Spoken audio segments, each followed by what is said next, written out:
বিটিচিত এতিয়া ৰাজনৈতিক বতাহ বলিছে আৰু এই ৰাজনৈতিক বতাহৰ মাজত আটাইতকৈ বেছি চৰ্চিত হৈছে ভাৰতীয় জনতা পাৰ্টি। এইভাবে ভাৰতীয় জনতা পাৰ্টি এবাৰ চৰ্চাত যে মুখ্যমন্ত্ৰী ডক্টৰ হিমন্ত বিশ্ব শৰ্মাই ইতিপূৰ্বে উল্লেখ কৰিছে যে এবাৰ বিটিচিত ভাৰতীয় জনতা পাৰ্টিয়ে চৰকাৰ গঠন কৰিব পাৰিব। ইতিমধ্যে বিজেপিৰ যি সাংগঠনিক তৎপৰতা, 5খন জিলাত যি সাংগঠনিক তৎপৰতা, সেই তৎপৰতা কেনেদৰে বৃদ্ধি পাইছে সেয়া নতুনকৈ ক'ব নালাগে। মুখ্যমন্ত্ৰী ডক্টৰ হিমন্ত বিশ্ব শৰ্মা এনেকুৱা এটা স্থানলৈ নোযোৱাকৈ থকা নাই যিটো স্থানত বিজেপিৰ এতিয়া কেনেদৰে ঢৌ উঠিছে। আপুনি বিটিচিলৈ আহিলে, কোকৰাঝাৰলৈ আহিলে, অৰ্থাৎ আপুনি তামোলপুৰলৈ আহিলে, আপুনি চিৰাঙলৈ আহিলে কেনেকুৱা এটা পৰিৱেশ দেখিবলৈ পাব সেয়া এই মুহূৰ্তত আপুনি কল্পনা কৰিব নোৱাৰে। আমাৰ সৈতে উপস্থিত আছে কোকৰাঝাৰ জিলাৰ বিজেপিৰ উপ সভাপতি জেঠমল মালু ডাঙৰীয়া আৰু তেখেতক আমি আদৰণি জনাইছোঁ। বিজেপিৰ যি সাংগঠনিক তৎপৰতা, এই তৎপৰতা কেনেদৰে কোকৰাঝাৰত বাঢ়িছে, গোসাইগাঁৱত কেনেদৰে বিজেপিৰ গেৰুৱা পতাকা উৰিছে সেয়া আমি দেখিছোঁ আৰু এইবাৰ ৰাজনৈতিক বতাহ কিছু সলনি হ'বলৈ গৈ আছে। বিজেপিৰ বাবে কেনেকুৱা খবৰ? হয়, পোনপ্ৰথমে মই DA নিউজ প্লাছ চেনেলক আৰু আপোনালোকক মই মোৰ তৰফৰ পৰা ভাৰতীয় জনতা পাৰ্টি কোকৰাঝাৰ জিলা পৰিয়ালৰ তৰফৰ পৰা আন্তৰিক অভিনন্দন তথা শুভেচ্ছা জ্ঞাপন কৰিছোঁ। ইতিমধ্যে আপোনালোকে দেখিবলৈ পাইছে BTC অঞ্চল, BTR অঞ্চলৰ 5খন জিলাত ইতিমধ্যে নিৰ্বাচনী যি কুচকাৱাজ, নিৰ্বাচনী যি ৰণডংকা ইতিমধ্যে আমাৰ অসমৰ যশস্বী সৰ্বকালৰ সৰ্বশ্ৰেষ্ঠ মুখ্যমন্ত্ৰী ডক্টৰ হিমন্ত বিশ্ব শৰ্মাদেৱৰ বলিষ্ঠ নেতৃত্বত আৰম্ভ হৈছে। ইতিমধ্যে আমাৰ ভাৰতীয় জনতা পাৰ্টিৰ মনোনীত প্ৰাৰ্থী ইতিমধ্যে যিটো তালিকা আছিল সেই তালিকাটো ইতিমধ্যে প্ৰকাশ পাইছে। আমাৰ গোসাইগাঁও মহকুমা ভিত্তিক আমাৰ ইয়াতে আগতে 5টা সমষ্টি আছিল, এতিয়া 4টা সমষ্টি আছে। আমাৰ যেনেকৈ চৰাইবিল 5 নম্বৰ সমষ্টি আছে, কচুগাঁও সমষ্টি আছে, গুমা সমষ্টি আছে আৰু জমদুৱাৰ সমষ্টি আছে।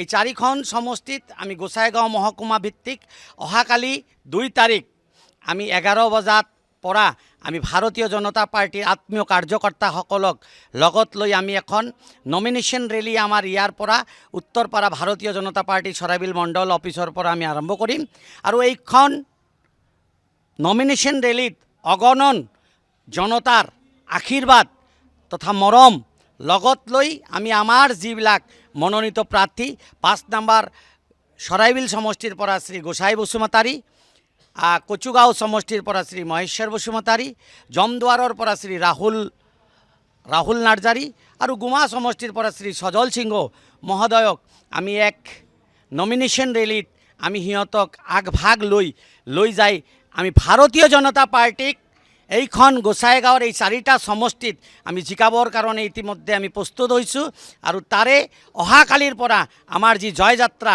সেই জয়যাত্ৰা আমাৰ আৰম্ভ হ'ব, তাত কোনো সন্দেহ নাই।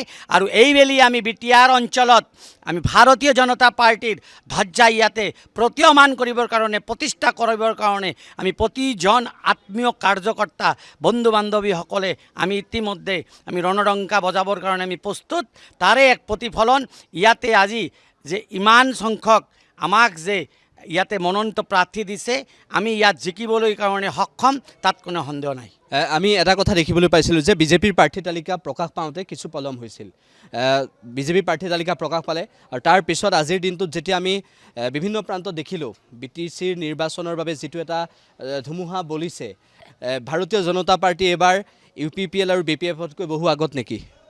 হয়, সেইটোতো সঁচা কথা। ভাৰতীয় জনতা পাৰ্টি বিভিন্ন ৰাজনৈতিক দলতকৈ বহুত আগত। আপুনি কৈছে অকণমান পলম হৈছে, কাৰণ এইবেলি আপোনালোকে দেখিবলৈ পাইছে যে ভাৰতীয় জনতা পাৰ্টিত BTR নিৰ্বাচনত আমি যুৱ প্ৰজন্মক বহুত তাৰমানে প্ৰাধান্য দিয়া হৈছে।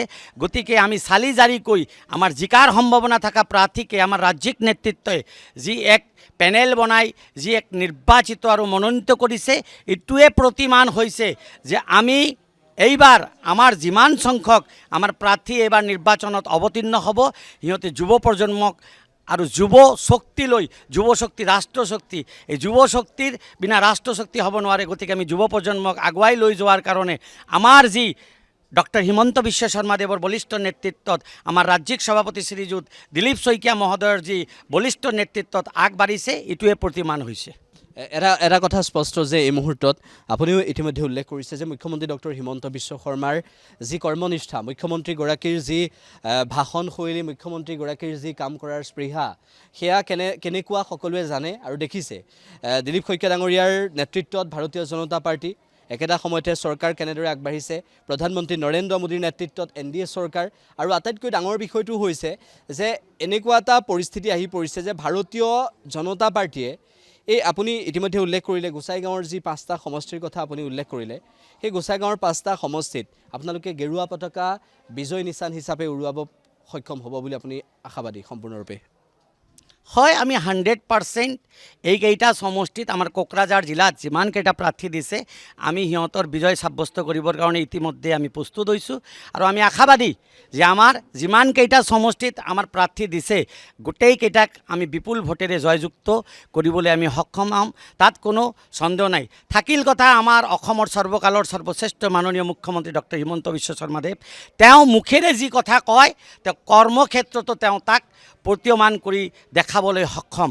গতিকে ইতিমধ্যে অসমবাসী জাতি ধৰ্ম বৰ্ণ নিৰ্বিশেষে সকলোৱে বুজি পাইছে যে অসমৰ সৰ্বকালৰ সৰ্বশ্ৰেষ্ঠ মুখ্যমন্ত্ৰীজন আমাৰ ৰাইজৰ সেৱাত দিনে ৰাতি 24/7 তেওঁ যেনেকৈ ব্ৰতী থাকে, সেই ব্ৰতীৰ এক মাৰ্গদৰ্শন লৈ আমাৰ BTR অঞ্চলৰ যিমানকেইটা প্ৰাৰ্থী আছে তেওঁৰ মাৰ্গদৰ্শনত আগন্তুক দিনত BTRৰ সৰ্বাংগীন উন্নয়ন, সাৰ্বিক সুৰক্ষা এবং সুৰক্ষিত কৰিবৰ কাৰণে তৎপৰ হৈ দিনে ৰাতি কাম কৰি ভাৰতীয় জনতা পাৰ্টিক ইয়াত এক ষষ্ঠম ৰূপ দি অহা 26ৰ নিৰ্বাচনত আকৌ এবাৰ আমি ডক্টৰ হিমন্ত বিশ্ব শৰ্মাদেৱৰ বলিষ্ঠ নেতৃত্বত আৰু তেওঁৰ মুখ্যমন্ত্ৰীত্বত, তেওঁৰ নেতৃত্বত আমি অসমত ভাৰতীয় জনতা পাৰ্টিৰ নেতৃত্বাধীন চৰকাৰ বনাবলৈ সক্ষম হ'ম, তাত কোনো সন্দেহ নাই।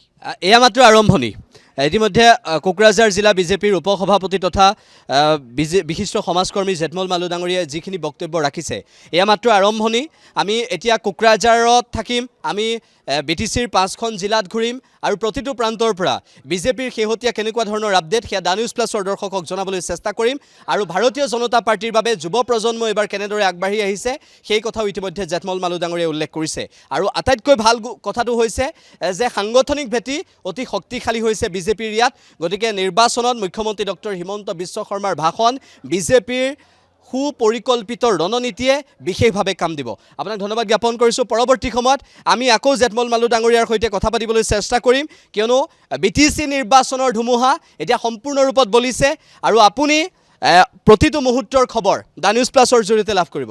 যিকোনো খবৰৰ বাবে যোগাযোগ কৰক 7099017330 লগতে 7099017110 নম্বৰত।